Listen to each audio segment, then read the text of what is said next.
Alors, l'idée de ce livre est née avec l'acquisition de l'appartement de Abdul-Baha par la communauté bahaï.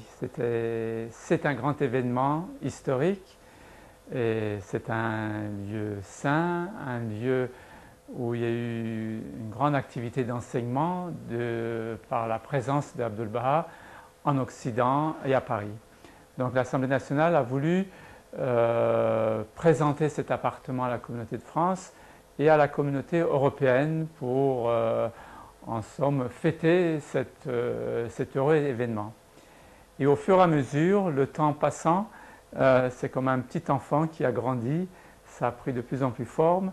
Et en fait, de la présentation de cet appartement, on est passé après à présenter le séjour de Abdul-Baha à Paris, à étoffer, à parler de la personnalité même d'Abdul-Baha. Donc le temps passant, au fur et à mesure, on s'est aperçu que le centenaire de la foi bahaïe allait approcher bientôt. Et finalement, on pouvait faire peut-être d'une pierre deux coups, présenter d'une part à Abdul-Baha son passage à Paris, l'acquisition de cet appartement et survoler un peu l'histoire de la foi en France depuis 1898 jusqu'à nos jours et avec la vision du futur. Le thème principal, c'est l'histoire de la foi en France, son développement depuis le début jusqu'à maintenant avec la vision d'avenir. Ce livre aura 5 grands chapitres. Le premier chapitre, en fait, on présente la foi en général, l'attente messianique et puis le message de cette nouvelle révélation promis par toutes les religions du passé et l'arrivée de la foi bahaï, la naissance d'une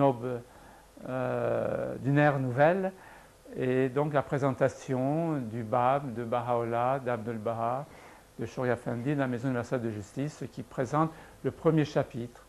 Le deuxième chapitre sera en fait la présentation de l'âge héroïque, ça veut dire tous les grands, les premiers Bahaïs, tels que May Bowles, Thomas Brequel, Laura Barney, Hippolyte Dreyfus, le premier Bahaï français, et d'autres qui ont formé le premier centre Bahaï de France à Paris et d'Europe. Ensuite, le troisième grand chapitre sera tout un chapitre réservé à Abdul-Baha, sa présence en France qui est un événement historique, et son passage en Occident, le message qu'il a laissé au monde. Et donc, c'est toute une grande présentation de cet événement qui est précieux pour la foi en France. À ce propos, je veux dire que je suis très heureux de pouvoir présenter ce livre d'histoire de la foi en France avec Abdul-Baha à l'intérieur de la France.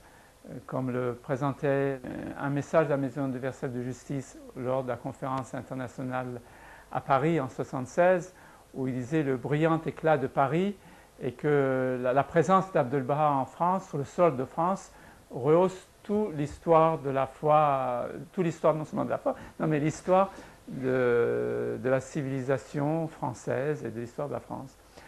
Ensuite, nous avons le quatrième chapitre, c'est le chapitre réservé aux héritiers. Nous sommes les héritiers et nous avons la présentation du développement de la foi en France. Ensuite, nous avons la présentation de l'implication des Bahaïs à travers la vie associative en France et l'implication des Bahaïs dans la construction du monde et la présence de l'éthique Bahaï dans les grands problèmes du monde. Et puis, on termine avec une présentation du cheminement spirituel que des Bahaïs ont eu, ceci dans l'optique pour des non-Bahaïs qui se sentent aussi concernés par la foi, que la foi n'est pas une religion extérieure, mais qui est une religion qui peut les interpeller. Et on termine par le dernier chapitre, en fait, c'est la vision du troisième millénaire et la vision de l'ordre mondial de Baha'u'llah pour l'humanité entière.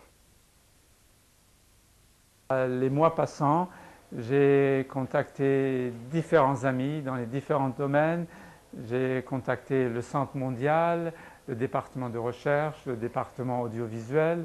pour rassembler un petit peu, aussi bien au niveau historique et au niveau visuel, des photos venant d'Allemagne, des photos venant de Centre mondial de Haïfa, un peu de partout, d'Italie, un peu de partout dans le monde, pour pouvoir finalement avoir un ouvrage très riche côté visuel et très riche côté profondeur du contenu. Vous allez voir, c'est un livre exceptionnel. C'est un livre qui a été écrit par des dizaines de personnes. Donc les articles viennent de différentes personnes, les images sont de différentes sources. Alors pour pouvoir les mettre en page, il fallait faire une conception homogène, une conception diversifiée, en fait, chercher l'unité dans la diversité. Et souvent, nous avons fait la conception directement à l'écran en positionnant des images à côté de texte à côté de l'image, et voir, relire le texte, revoir l'image, agrandir, réduire, pour trouver la meilleure solution pour les mises en page, la meilleure présentation pour chaque page. Que les amis puissent s'émouvoir de certains écrits, de certains passages, que la connaissance des amis au niveau historique, ce serait un livre d'histoire, que la connaissance des amis soit élargie au niveau historique, aussi bien sur les premiers croyants que sur le passage d'Abdul-Baha et que sur le développement de la foi en France. Ensuite, que les amis soient conscients des activités qu'ils organisent en France. Et puis, l'usage sera aussi fait pour des non-Bahaïs, qu'un non-Bahaï puisse être aussi touché par la dignité, peut-être, de la communauté de France, la dignité de la foi Bahaï et la présence de cette foi en France. La grande particularité de ce livre, je la dois aussi peut-être à Janine Kulaga, où une fois au congrès de Lyon, elle m'avait pris de côté en disant « Paul, regarde ces beaux livres d'enfants, ces images, ces enluminures, ces illustrations, et comme c'est beau, comme c'est merveilleux ». Et elle disait qu'en France, on n'a malheureusement pas de livre qui puisse traduire l'émerveillement, qui puisse vous dégager cet émerveillement. Donc ça m'a fait tilt dans ma tête. Et avec ce livre, j'ai voulu aussi que cet émerveillement puisse passer. C'est pour ça qu'on a choisi d'illustrer ce livre avec beaucoup de photos. Il y aura des photos en couleur, des photos en sépia, il y aura des enluminures dorées pour recréer un peu l'ambiance de la Belle Époque, 1900 de la Belle Époque, tout en ayant un concept des livres d'art actuels avec des pleines pages. Et j'espère que ce livre soit aussi un livre artistique et qui soit unique dans son genre. Effectivement, il y avait aussi un choix. Soit c'était peut-être le texte, ça aurait pu être écrit par une seule personne, du début à la fin, un peu style comme un livre, un ouvrage, un roman. Ou alors, il y a des articles différents écrits par des auteurs différents. Donc j'ai choisi cette deuxième solution, puisque comme c'est un livre du centenaire, que ce soit aussi un peu le résultat de la collaboration des différents amis de France. Donc le centenaire appartient à toute la communauté de France. Donc que ce livre soit aussi un peu l'aboutissement de l'aide et l'aboutissement du concours des différents amis. Donc il y a beaucoup d'articles différents, ce qui donnera aussi le plaisir de feuilleter article par article, page par page, les différents écrits des différents amis. Alors, sur le plan technique, ce livre qui contient environ 250 pages illustrées par des centaines d'images, nous les avons toutes numérisées par nos propres moyens, par un scanner à plat, un scanner à diapositive. Pour la mise en page, nous utilisons le meilleur logiciel qui existe sur le marché. Et ce logiciel, justement, nous permet de travailler au millimètre près, d'effectuer des effets spéciaux de mise en page, d'étroitisation des caractères, pour bien habiller le texte avec l'image. Alors, une fois la conception et la première maquette réalisée sur l'ordinateur, pour pouvoir montrer ce travail à d'autres amis, nous les avons imprimés sur imprimante laser et surtout sur une imprimante jet d'encre couleur. Le plus émouvant, c'est de voir l'histoire de ces premiers héros qui sont devenus Baha'i à cette époque. Nous connaissons déjà l'histoire de Thomas Breakwell, qui a été présenté dans le livret sous la plume de Rajwanti Lopin et qui a été filmé aussi par Martine Caillard et Bahine Archavoni, cette histoire merveilleuse et émouvante de Thomas Breakwell.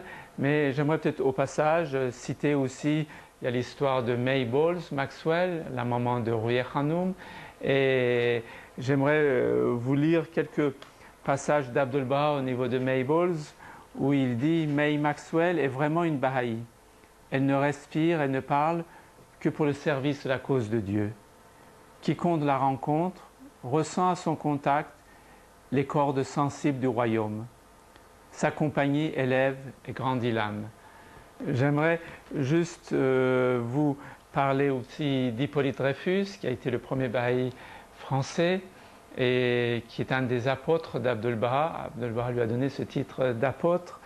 Et de voir aussi, de vous lire un peu quelques extraits de la lettre de Hippolyte Dreyfus à Abdul Baha, où il dit « Ô mon maître bien-aimé, je te supplie de m'admettre au rang de tes disciples. Je te supplie de continuer à me procurer une aide si efficace et une bienveillance si précieuse. Donne-moi le pouvoir d'indiquer le chemin de la vérité à ceux qui sont autour de moi, afin qu'à mon tour je puisse être un secours efficace à ceux qui me sont chers et qui ont besoin de moi. » Alors, tout ceci, c'est merveilleux parce que ce sont des exemples aussi pour nous d'enseigner.